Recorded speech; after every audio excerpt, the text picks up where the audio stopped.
touch, I could with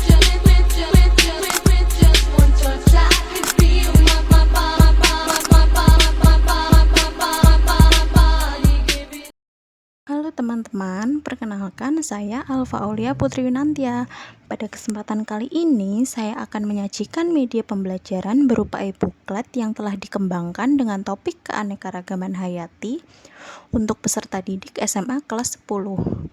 Nah, melalui video ini kita akan bersama-sama mempelajari pengertian keanekaragaman hayati, tingkatan keanekaragaman hayati, serta berbagai upaya pelestariannya.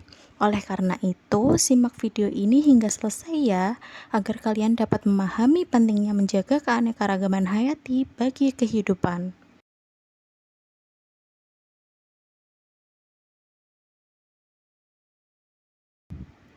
Nah, tahukah kalian bahwa para ilmuwan memperkirakan terdapat sekitar 8,7 juta spesies makhluk hidup di bumi?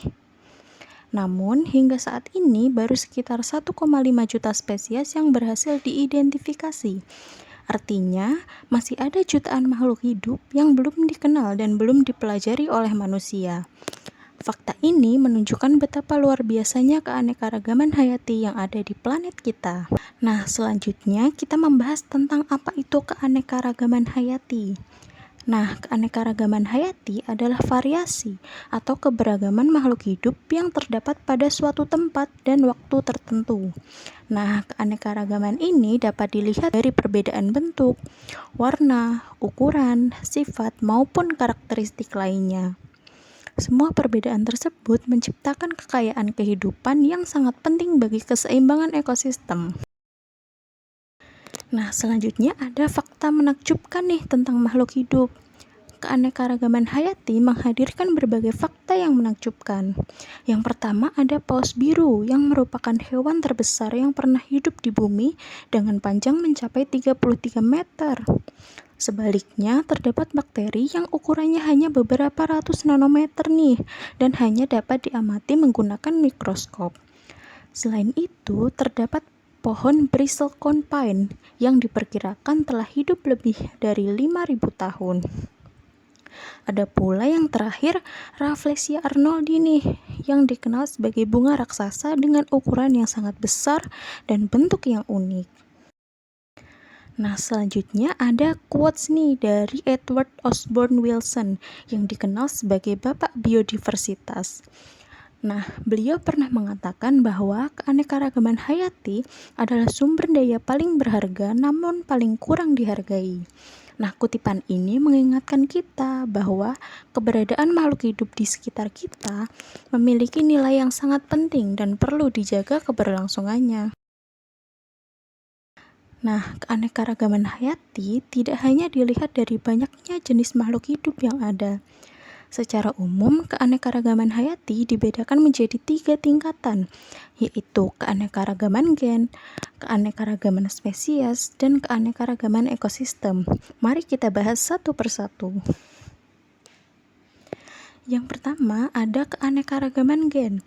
Terjadi karena adanya perbedaan susunan gen pada individu-individu dalam satu spesies yang sama. Perbedaan gen ini menyebabkan variasi sifat, seperti warna, bentuk, ukuran, maupun rasa. Contohnya, dapat kita lihat pada berbagai varietas mangga yang memiliki bentuk, warna, dan rasa yang berbeda, meskipun masih termasuk dalam satu spesies. Selanjutnya ada keanekaragaman spesies yang menunjukkan adanya perbedaan antar jenis makhluk hidup. Perbedaan tersebut dapat dilihat dari bentuk tubuh, perilaku, maupun cara hidupnya. Sebagai contoh adalah kucing, harimau, dan singa yang merupakan spesies yang berbeda meskipun masih memiliki hubungan kekerabatan yang dekat. Nah, tingkat keanekaragaman hayati yang terakhir adalah keanekaragaman ekosistem.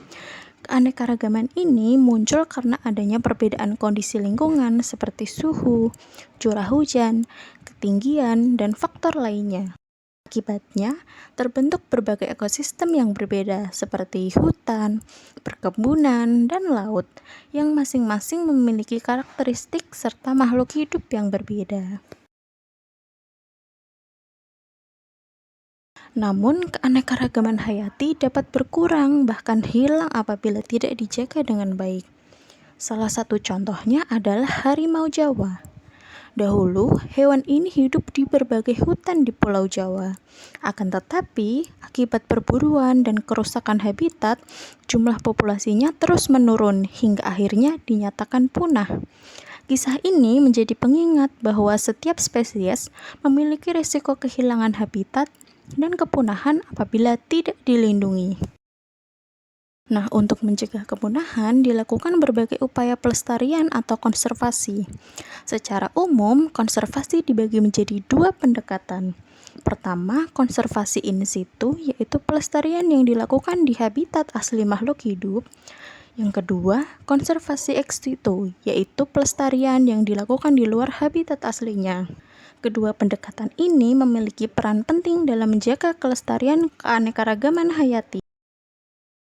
Contoh konservasi in situ antara lain adalah Taman Nasional Ujung Kulon, Taman Nasional Komodo, dan Taman Nasional Gunung Leuser. Kawasan-kawasan tersebut berfungsi untuk melindungi makhluk hidup di lingkungan alaminya. Sementara itu, contoh konservasi ex situ adalah Kebun Raya Bogor, Kebun Binatang Ragunan, Taman Safari Indonesia, dan Svalbard Global Seedvault. Tempat-tempat tersebut membantu menjaga keberlangsungan spesies di luar habitat aslinya.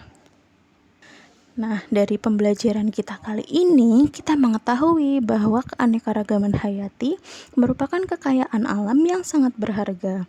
Keanekaragaman hayati mencakup tadi 3 tingkat, yaitu tingkat gen, spesies, dan ekosistem, yang semuanya memiliki peran penting dalam kehidupan. Oleh karena itu, kita perlu ikut menjaga dan melestarikannya agar dapat dinikmati oleh generasi sekarang maupun generasi yang akan datang. Terima kasih atas perhatiannya teman-teman. Sampai jumpa pada pembelajaran berikutnya.